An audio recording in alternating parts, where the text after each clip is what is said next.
Elle est de retour ce lundi matin, elle est avec nous. Nancy Friermuth, bonjour. Bonjour. Vous n'êtes pas partie en vacances en septembre, c'est bien ça? Ah non, moi je pars pas en septembre. Quelle plaie qu'on nous impose des vacances. Est-ce que c'est légal, tiens?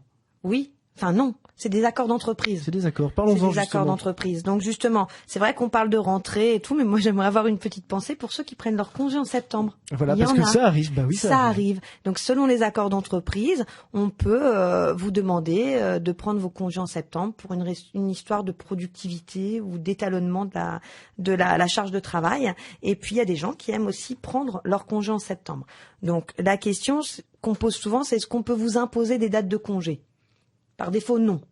Mais après, si effectivement ça gêne l'activité de l'entreprise selon le poste que vous occupez, on peut effectivement vous inciter à prendre telle ou telle semaine. Comme il peut y avoir des rotations dans les entreprises qu'on appelle à feu continu, il n'est pas rare de voir que telle année vous avez vos congés en juin, juillet, août ou septembre. Ça tourne d'année en année. Donc voilà, c'était bien, je pense, de penser aussi aux gens qui partent encore en vacances, parce qu'il y en a qui partent en vacances maintenant. Parce qu'il y en a qui, effectivement, partent maintenant.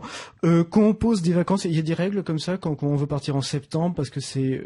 Si je veux partir en septembre, voilà, je préviens nettement avant. Bien sûr. Généralement, dans les entreprises, on fait un planning des congés annuels.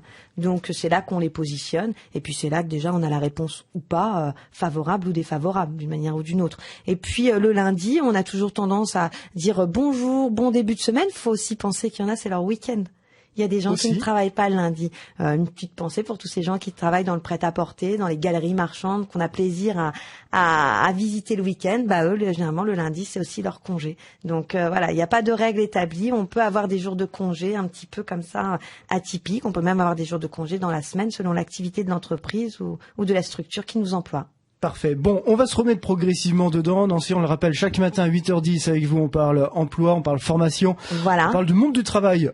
En général, on répond également à vos questions si vous êtes demandeur d'emploi ou recruteur également.